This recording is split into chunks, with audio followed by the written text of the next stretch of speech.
Fauci, we don't know whether the pandemic started in a lab in Wuhan or evolved naturally, but we should want to know.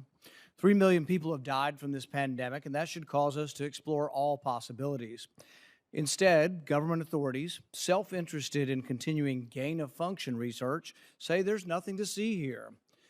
Gain-of-function research, as you know, is juicing up naturally occurring animal viruses to infect humans. To arrive at the truth, the U.S. government should admit that the Wuhan Virology Institute was experimenting to enhance the coronavirus's ability to infect humans. Juicing up superviruses is not new. Scientists in the U.S. have long known how to mutate animal viruses to infect humans. For years, Dr. Ralph Baric, a virologist in the U.S., has been collaborating with Dr. Shi Zhengli of the Wuhan Virology Institute, sharing his discoveries about how to create superviruses. This gain-of-function research has been funded by the NIH. The collaboration between the U.S. and the Wuhan Virology Institute continues. Doctors Baric and Shi worked together to insert bat virus spike protein into the backbone of the deadly SARS virus, and then use this man-made supervirus to infect human airway cells. Think about that for a moment. The SARS virus had a 15% mortality. We're fighting a pandemic that has about a 1% mortality. Can you imagine if a SARS virus that's been juiced up and had viral proteins added to it, to the spike protein, if that were released accidentally? Dr. Fauci, do you still support funding of the NIH funding of the lab in Wuhan? Senator Paul, with all due respect, you are entirely and completely incorrect that the NIH has not ever and does not now fund gain-of-function research in the Wuhan Institute of Virology. Do they fund Dr. Baric? We do not fund. Do you fund Dr. Barrick's gain-of-function research?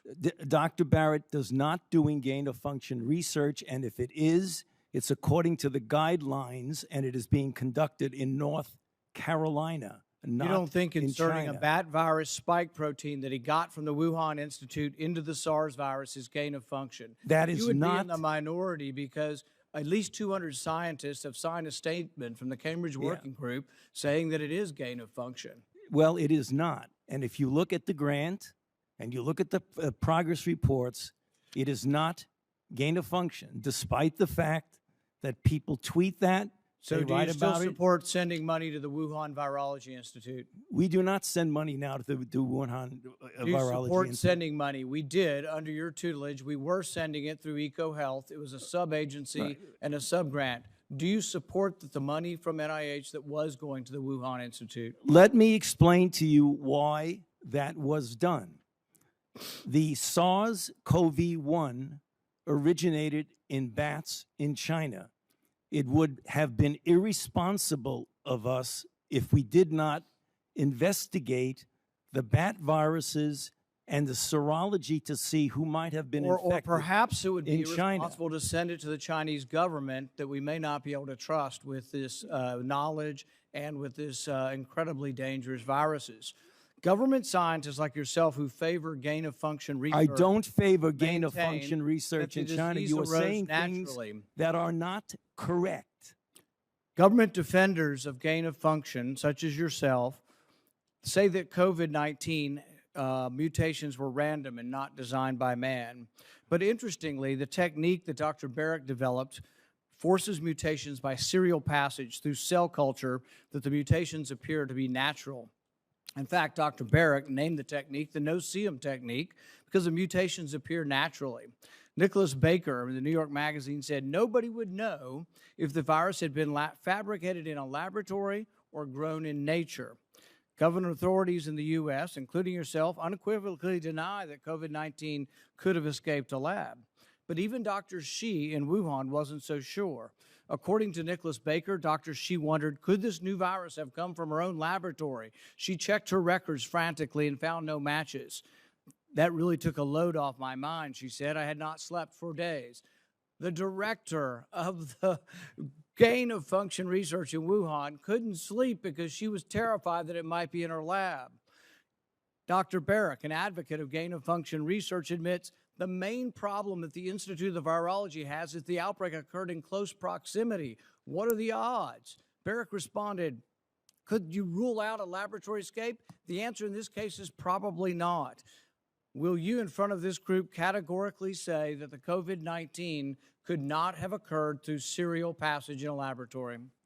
I do not have any accounting of what the Chinese may have done, and I'm fully in favor of any further investigation of what went on in China. However, I will repeat again, the NIH and NIAID categorically has not funded gain-of-function research to be conducted in the Wuhan Institute of Virology. You do support it in the U.S. We have 11 labs doing it, and you have allowed it here. We have a committee to do it, but the committee has granted every exemption. You're fooling with Mother Nature here. You're allowing superviruses to be created with a 15% mortality. It's very dangerous. I think it was a huge mistake to share this with China, and it's a huge mistake to allow this to continue in the United States. And we should be very careful to investigate where this virus came from. I fully agree that you should investigate where the virus came from. But again, we have not funded gain-of-function research on this virus in the Wuhan Institute of Virology, no matter how many times you say it. There was research. There was research done with Dr. Shi and Dr. Barrick. They have collaborated on gain-of-function research where they enhanced the SARS virus to infect human airway cells, and they did it by merging a new spike protein on it. That is gain-of-function. That was joint research between the Wuhan Institute and Dr. Barrick. You can't deny it. Senator Paul, your time has expired. Dr. Fauci, I will let you respond to that when we need to move on. Excuse me? I will allow you to respond to that, and then we'll move on.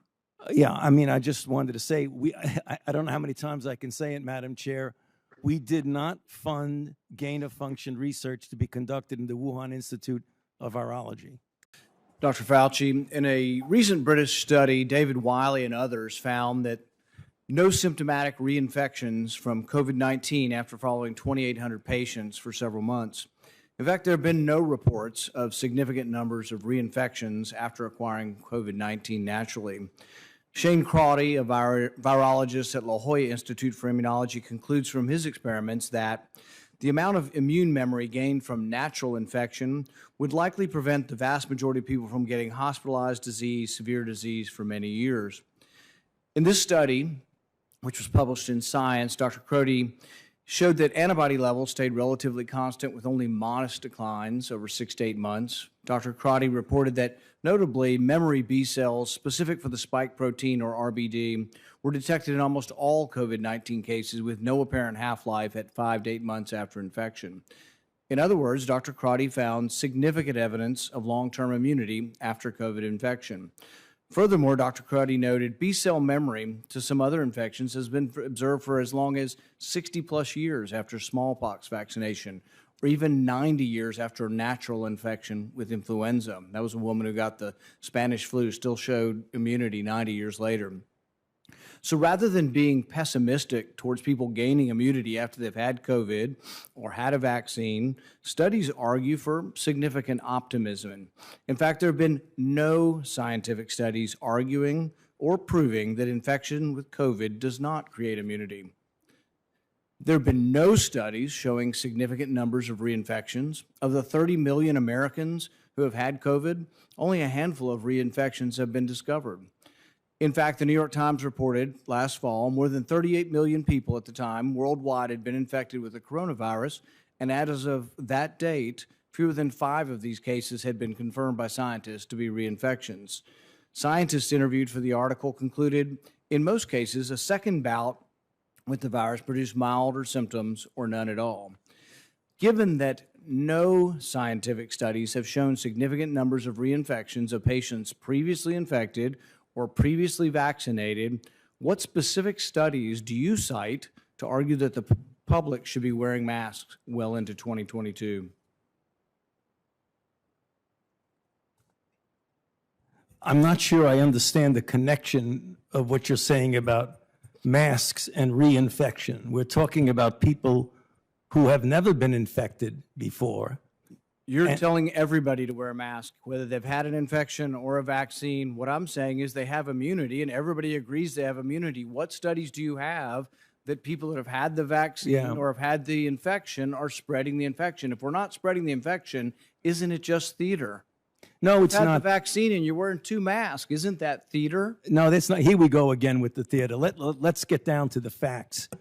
Okay, the studies that you quote from Crotty and Sete look at in vitro examination of memory immunity, which in their paper they specifically say this does not necessarily pertain to the actual protection. It's in vitro. And what study can you point to that shows significant reinfection? There are no studies that show Just let significant me finish the response to your question, if you please. The other thing is that when you talk about reinfection and you don't keep in the concept of variants, that's an entirely different ballgame.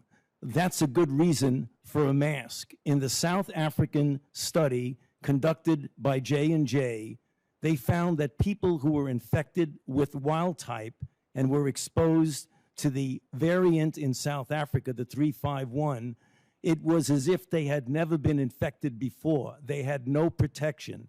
So when you talk about reinfection, you've got to make sure you're talking about wild type. I agree with you that you very likely would have protection from wild type for at least 6 months if you're infected. But we in our country now have variants that are circulating. Significant reinfection. What study shows significant reinfection, hospitalization, and death after either natural infection or the vaccine? It doesn't exist. There is no evidence that there are significant reinfections after vaccine. In fact, I don't think we have a hospitalization in the United States after the 2-week period after the second vaccination. We don't have a death in the United States. You're not hearing what I'm saying about variants. We're talking about wild type versus variants. And what proof is there that there are significant reinfections with hospitalizations and death from the variants? None in our country. Zero. Well, because we don't have a prevalent of a variant yet. We're having one. Can I finish? We're having 117 that's becoming more dominant. Policy based on conjecture. No, it isn't based on conjecture. Variants, so you want people to wear a mask for another couple years. No. You've been vaccinated and you parade around in 2 masks for show. No. You can't get it again. There's virtually 0% chance you're going to get it, and yet you're telling people that have had the vaccine, who have immunity. You're defying everything we know about immunity by telling people to wear a mask who've been vaccinated. No. Instead, you should be saying there is no science to say we're going to have a problem from the large number of people being vaccinated. You want to get rid of vaccine hesitancy? Tell them they can quit wearing their mask after they get the vaccine. You want people to get the vaccine? Give them a reward instead of telling them that the nanny state's going to be there for 3 more years and you got to wear a mask forever. People don't want to hear it. There's no science behind it. Well, let me just state for the record that masks are not theater. Masks are protective. And we have immunity, they're theater. If you already have immunity, you're wearing a mask to give comfort to others. You're not wearing a mask because of any science. I totally disagree with you. Dr. Fauci, as you are aware, it is a crime to lie to Congress. Section 1001 of the U.S. Criminal Code creates a felony and a 5-year penalty for lying to Congress. On your last trip to our committee on May 11th, you stated that the NIH has not ever and does not now fund gain-of-function research in the Wuhan Institute of Virology. And yet, gain-of-function research was done entirely in the Wuhan Institute by Dr. Shi and was funded by the NIH. I'd like to ask unanimous consent to insert into the record the Wuhan virology paper entitled Discovery of a Rich Gene Pool of Bat SARS-Related Coronaviruses. Please deliver a copy of the journal article to Dr. Fauci. In this paper, Dr. Shi credits the NIH and lists the actual number of the grant that she was given by the NIH. In this paper, she took 2 bat coronavirus genes, spike genes, and combined them with a SARS-related backbone to create new viruses that are not found in nature. These lab-created viruses were then shown to replicate in humans.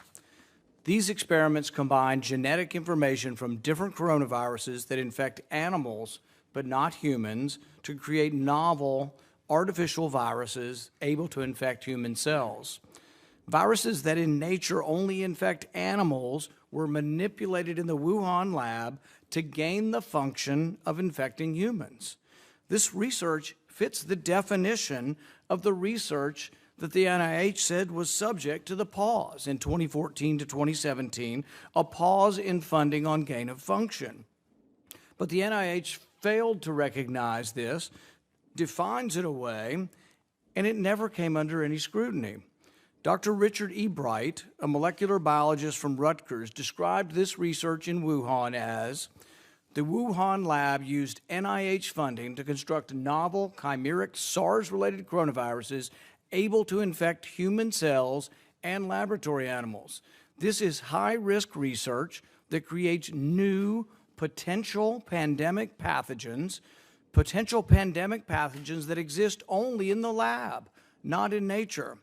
This research matches, these are Dr. E. Bright's words, this research matches, indeed epitomizes, the definition of gain-of-function research, done entirely in Wuhan, for which there was supposed to be a federal pause.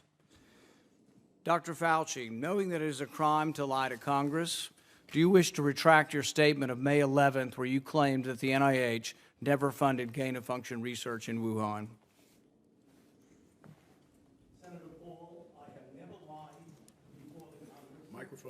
Your microphone. Senator Paul, I have never lied before the Congress, and I do not retract that statement. This paper that you are referring to was judged by qualified staff up and down the chain as not being gain of function. Let me finish. You take an animal virus and you increase its transmissibility to humans, right. You're saying that's not gain of function? Yeah, that is correct. And Senator Paul, you do not know what you are talking about, quite frankly. And I want to say that officially. You do not know what you are talking about. Okay, you get one person. Let's read from the NIH definition of gain of function. This is your definition that you guys wrote. It says that scientific research that increases the transmissibility among animals is gain of function. They took animal viruses that only occur in animals and they increased their transmissibility to humans. How you can say that is not gain of function? It is not. It's a dance, and you're dancing around this because you're trying to obscure responsibility for 4 million people dying around the world from a pandemic.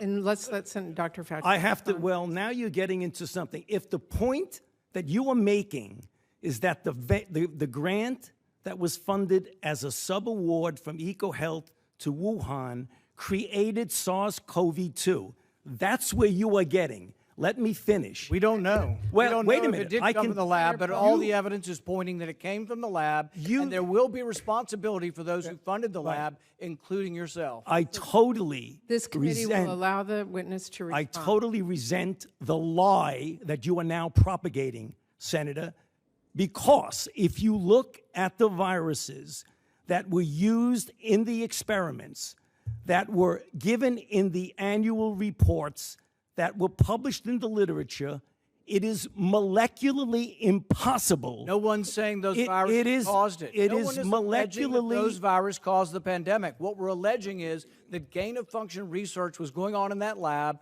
and NIH funded it. That you is can't not. Get away from it. It meets your definition, and you are obfuscating the truth. I'm not obfuscating the truth. Senator You are the Paul's one. time is expired, but I will allow the witness to. Let me just finish. I want everyone to understand that if you look at those viruses, and that's judged by qualified virologists and evolutionary biologists, those viruses are molecularly impossible No one's to saying result they are. No in one's saying those viruses SARS-CoV-2. caused the pandemic. Senator Paul, We're saying they are gain-of-function viruses because they were they're not. animal viruses that became more transmissible in human, and you funded it. And Don't you admit the truth. and you Senator implying Paul, your time has expired, and I will allow witnesses who come before this committee to respond. and you are implying that what we did was responsible for the deaths of individual.